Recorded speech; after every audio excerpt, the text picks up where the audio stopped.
क्या तुम समझते हो कि अल्लाह का हुक्म कभी ज्यादा हो सकता है?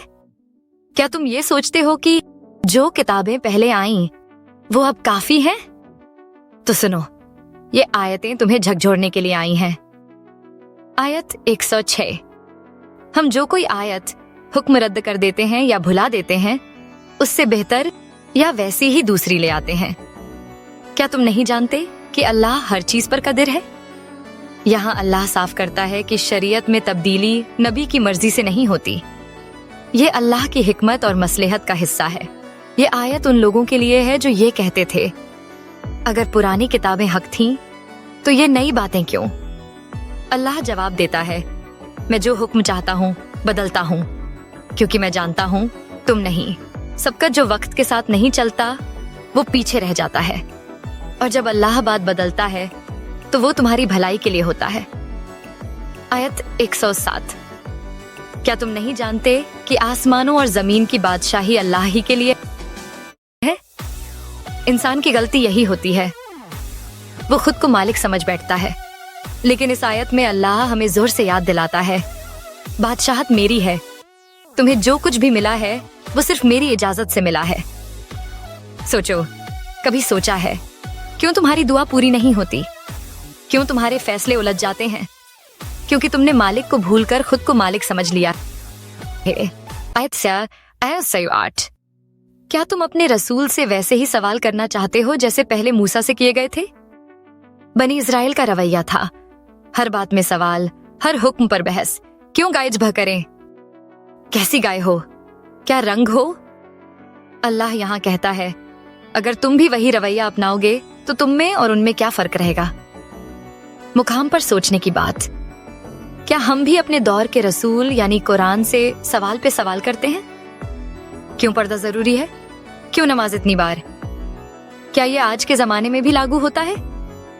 ये सवाल जहालत से नहीं, ईमान की कमी से आते हैं। आयत 109।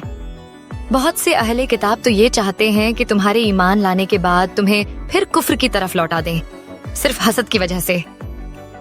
ये दुनिया आज भी वैसी ही है। जो हक पर चलो, दुश्मन बढ़ते जाएंगे। जो ईमान को अपनाओ, नफरतें बरसेंगी। क्यों? क्योंकि हक की रोशनी झूठ को जलाती है, और इस जलन में लोग तुम्हारे खिलाफ चालें चलेंगे। लेकिन अल्लाह कहता है, माफ कर दो, दरगुजर करो, मैं सब कुछ देख रहा हूँ। आयत 110। नमाज कायम रखो और ज़कात दो, और जो कुछ तुम अपने लिए आगे भेजोगे अल्लाह के पास पाओगे। किसी भी फसाद, हसद या फितने के दौर में एक चीज तुम्हें बचा सकती है, इबादत। नमाज और ज़कात ये सिर्फ रस्में नहीं, ये तुम्हारे रूहानी कवच हैं। जब दुनिया उलझाए, सजदे में चले जाओ। वो कहते हैं, जन्नत में कोई दाखिल नहीं होगा सिवाय यहूदी या नसारा के। ये आज भी सुनते हो। सिर्फ हमारा मजहब सच्चा है, बाकी सब गुमराह हैं। अल्लाह कहता है, अगर सच्चे हो तो कोई सबूत लाओ। जन्नत किसी की मिल्कियत नहीं, अल्लाह की रहमत है, और वो उसे देगा जो ईमान और नेक अमल वाला होगा। आयत 112। हाँ, जिसने अपना रुख अल्लाह की तरफ कर लिया और नेक अमल किए, उसके लिए न डर है न गम।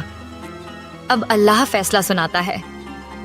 मजहब का नाम नहीं, रूह का झुकाव मायने रखता है। नाम से नहीं, काम से जन्नत मिलेगी। तुम मुसलमान हो, लेकिन क्या तुम्हारा दिल भी अल्लाह के सामने झुका है? क्या तुम्हारे अमल तुम्हारे ईमान की गवाही देते हैं? तो याद रखो, अल्लाह का हुक्म, अल्लाह का इल्म और अल्लाह की किताब, सब कुछ एक मकसद से चलता है। सवाल कम, सजदा ज्यादा, बहस कम, बसरंदाजी कम, बंदगी ज्यादा। अगर आपको इस वीडियो से कुछ सीखने को मिला हो तो कमेंट में लिखिए, अल्लाह की बात हक है, और इस पैगाम को फैलाइए। हर आयत, हर अल्फाज तुम्हें रोशनी देगा। बस तिलावत और तफक्कुर करते रहो। अगर वीडियो पसंद आए तो लाइक, शेयर और सब्सक्राइब करना न भूलें। अगला पार्ट देखने के लिए कमेंट करें। Next part.